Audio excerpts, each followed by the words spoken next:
जी, हमारे साथ वकील सनम जवेद मौजूद है। उनसे जानते हैं आईनी तरमीम के हवाले से और उसके साथ वो पिछले कुछ 17 माह से जो है इस वक्त वो इन केसेस को फेस कर रही है। जी मैडम बताइएगा आईनी तरमीम के हवाले से और एहतजाज जो आपने कॉल दी रखी थी हफ्ते वाले देखिए, आईनी तरमीम के हवाले से मैं कहूँगी कि हर पार्टी को जो जो जो भी खुद को थोड़ी जमहूरी पार्टी समझती है उसको इसके लिए मेहनत करनी चाहिए थी। ये तो नहीं कि मौलाना साहब का भी मुझे अफसोस है कि इतना टाइम वो साथ रहे, उसके बाद उन्होंने एंड पे कहा कि जी मैं वोट दे रहा हूँ। तो सबसे ज्यादा शर्म से डूब मरने का मुकाम है बिलावल भुट्टो के लिए, क्योंकि उसकी माँ की एक मेहनत थी जमहूरियत के लिए। उसने जो किया उसको शर्म आनी चाहिए। बाकी पीटीआई का ये तो जो पीटीआई के लोग बिके हैं, मुझे तो उनकी समझ नहीं आती। आपके नाम तक नहीं कोई जानता था, आपने इलेक्शंस में 1 रुपया खर्च नहीं किया, आपको लोगों ने इमरान खान के नाम में भीख में दिया है वोट, आपको खैरात में मिला हुआ वोट है ये इमरान खान के नाम का, आप उसको कैसे बेच सकते हैं? अच्छा मैडम ये बताएं कि आप जो कुछ 17 माह से जो केसों को आपने फेस किया और आपने जेलें काटी, बल्कि पूरे पंजाब में आपने जेलें काटी और आपने फेस किया, लेकिन उसके बाद अब आपकी फैमिली आपकी जो बहन है उसको जो है आपकी वजह से आप उसको टारगेट बनाया जा रहा है, इस वाले से आप क्या कहें? देखिए, मेरा ये बेचारे इन्होंने बहुत कोशिश की, इनका अभी भी इरादा मुझे छोड़ने का नहीं था, पर इनकी बदकिस्मती ये हुई कि मेरा केस इस्लामाबाद हाई कोर्ट में लग गया। एक तो इस्लामाबाद हाई कोर्ट में लगा, ऊपर से जस्टिस औरंगजेब गुल हसन के पास लगा। तो जब वहाँ केस गया तो वहाँ पे ये बिल्कुल मरने वाले हो गए, क्योंकि अगर एक जज तगड़ा बैठा हो ना, इंसाफ करने वाला बैठा हो, तो ये भी इनकी बदमाशी नहीं चलेगी। इसलिए मैं बार बार कहती हूँ कि जजेस का स्टैंड लेना, उनका बहादुर होना बहुत जरूरी है, क्योंकि वो बड़े ओहदों पे बैठे हैं, अल्लाह ने उनको बड़ी जिम्मेदारियां दी हैं।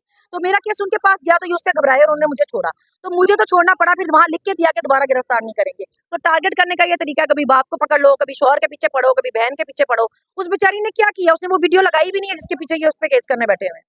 अच्छा तो आपके इस वक्त जो बहनोई उनकी जो फ्रेंचाइज है उस इल्जाम ये लगाया गया था कि उनकी जो है 500 से ज्यादा एक ही बंदे के नाम सिम है जिससे वो ऑपरेट कर रही है, उसमें बुखारी का जो है इस वाले से इल्जाम था, इस वाले से क्या कहते देखिए, मैं इसलिए कि हमेशा कहती हूँ कि खान साहब का विजन जो है ना, वो एक बहुत काबिल बंदा है। वो हमेशा वो बात करता है जब किसी ने नहीं की होती। उसने इसके लिए इनके लिए बहुत पहले कहा था कि एक तो पढ़े लिखे है नहीं, दूसरा कोशिश भी नहीं करते। मेरा लीडर काबिलियत है ना, उसकी लोगों को देख के उसको पता चल जाता है।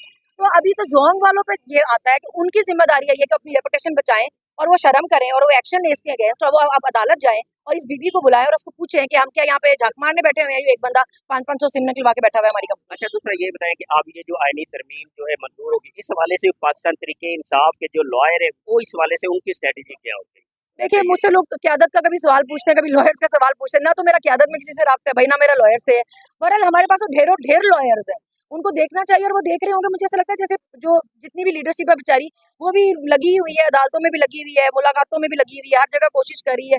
और ये सारे बेचारे जो लोग हैं, जितने भी अभी फिलहाल सारे प्रोमिनेंट फेसेस है पार्टी के फिलहाल लीडरशिप में, ये बेचारे बहुत कोई लड़ने झगड़ने वाले लोग नहीं थे, बेचारे बड़े माइल्ड किस्म के लोग हैं। अच्छा शामुद कुरैशी के बहू को उठाया गया, इस वाले से क्या कहें? वो ये तो अभी को पहली दफा तो नहीं हुआ, लोगों के घरों से उनकी माएँ बेटियां उठाना मेरे ख्याल से कोई ट्रेंड बन गया है, कोई ये फैशन है नया, शायद कोई फखरिया चीज है शायद, जो अब बड़ी खुशी खुशी की जा रही है। तो ये अभी पहली दफा तो नहीं हुआ। Thank you. ये आपने सनम की गुफ्तगू सुनी, उसका ये कहना कि आप ये सारी चीज़ें जो लीडरशिप को देखनी चाहिए, लीडरशिप अगर एहतजाज करती तो उसके पीछे वर्कर जो है वो उसको देख रहे हो, वो बिल्कुल जो उनकी तरफ देख रहे हो, बिल्कुल इस हवाले से जो है वो उनके पीछे भी होंगे और एहतजाज भी करेंगे। बल्कि उन्होंने ये भी कहा था कि अब आवाम को जो निकले, क्योंकि इस वक्त जो बानी पीटीआई है वो आवाम की खातिर इस वक्त सजा काट रही है।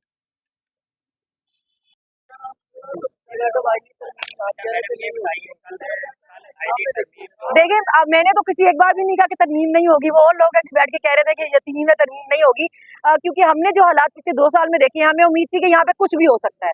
जब बातें लोगों के घरों से उनके बच्चे, बीवी, माँ, बहन, बहू, बेटी उठाने पे आ जाती है, उस मुल्क में कुछ भी हो सकता है। तरमीम जो रात के अंधेरों में पास होनी थी, अगर वो जायज होती, आवाम के हक में होती, आवाम के फेवर में होती, तो इस तरह आधी रात में ना होती। आप सारी पार्टीज को बिठाते, सबसे पूछते, मशवरा करते और फिर पास करते। इस तरह की तरमीमें पास कराने का तो मुझे मकसद ही समझ नहीं आता कि किस मकसद के तहत होती है पास। तो क्या पाकिस्तान के इंसाफ का अगला नया मत क्या होगा? देखिए, ये तो क़यादत को पता होगा। मैं तो लीडरशिप में से नहीं हूँ, ना फैसला लेने वालों में से, ना फैसला साजों में से हूँ, ना उनमें से हूँ। हम तो सपोर्टर वोटर वर्कर हैं सिर्फ। तो इस बारे में मुझे नहीं पता, लेकिन मुझे असूलन ये लगता है कि अभी ये होना चाहिए कि जो इन्होंने करना था वो तो कर लिया, मुफाहमत का तो कोई फायदा नहीं हुआ। लेकिन बार बार मुफाहमत की कोशिश होती रही, इसलिए कि नुकसान ज्यादा ना हो। हम इतनी मार खाने के बाद, इतनी देर लगा के हम डी चौक भी पहुंचे, कि खान का ऑर्डर था डी चौक पहुंचना है, लेकिन क्योंकि वहां पे इसी तरह मुकाबिला के सामने खड़े हो गए, डायरेक्ट मार रहे थे, डायरेक्ट शूट कर रहे थे, तो लोग खून खराबा होता, इससे बेहतर था कि वो पीछे हुए। अली अमीन सब इसलिए बैकफुट पे गए क्योंकि वो नहीं चाहते थे कि खून खराबा हो, क्योंकि मतलब आपस में 2 सूबे आपस में टकरा जाए। तो हमने वादा पूरा किया, वो पहुंचे डी चौक, लेकिन उसके बाद फिर जो उनको सही लगा, मुफाहमत की पॉलिसी उन्होंने रखी, वो पीछे हो गए।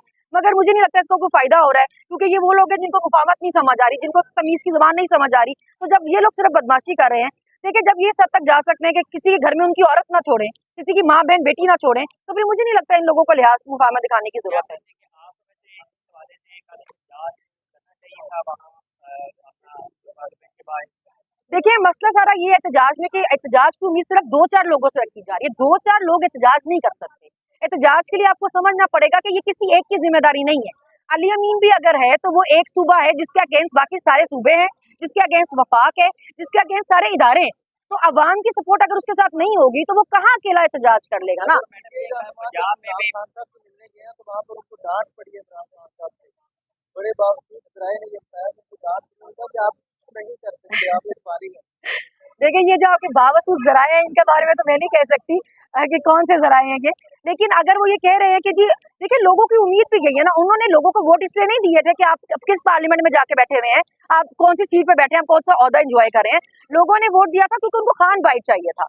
तो अभी वो जाहिर है वो लोग परेशान होते हैं, वो हमें जाहिर है बैश भी करते हैं, बुरा भी बोलते हैं क्योंकि खान बाइट नहीं आ पा रहा। और ये चीज आपको समझनी पड़ेगी कि अदालतों में जो इस वक्त चल रहा है वो इंसाफ नहीं है।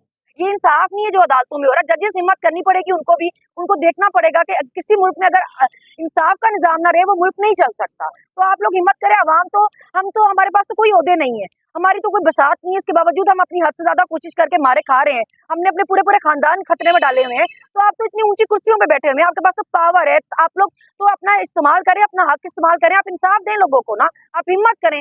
आपने नहीं हिम्मत करनी तो किसने करनी है? एक आम आदमी कर रहा है, आप भी करें। जी जी केपीके का भी मसला है कि उनके साथ भी यही हुआ कि वो एक अकेले, हम डी चौक पहुंचे, मैं गवाह हूं ना, हम डी चौक पहुंचे, लेकिन ये नहीं हो सकता कि हम केपी का भी पूरा खोलते आए। मतलब मुझे पता है एक एक जगह पे हमें 16-16 घंटे लगे वो चीजें हटाने में। आगे इस्लामाबाद गए तो इस्लामाबाद के लोग भी यही एक्सपेक्ट कर रहे हो कि केपी वाले ही आके सारे रास्ते खोलेंगे तो फिर हम आएंगे। लाहौर जाए तो लाहौर वाले एक्सपेक्ट कर रहे हो कि केपी वाले आएंगे तो सारे रास्ते खोलेंगे। आप सबको अपने हिस्से का काम करना है, आप सबको निकलना है, किसी एक बंदे से उम्मीद ना रखें।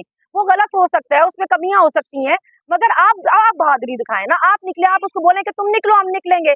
जब निकलते हैं तो वहां कोई होता ही नहीं है, ये प्रॉब्लम है ना। जैसे मैडम आप आपसे वाले दिन जो लाहौर में आप लोगों ने इजलास की बहुत दी, लाहौर में नाम क़यादत दे रहे हैं तो बनकर वो क़यादत की तरफ से अब कोई लीडर करने वाला देखिए अब ये भी देखिए, इसमें भी आप डबल आप इसमें अब भी आप किसी को मानते ही नहीं है कि हम क़यादत को मानते हैं।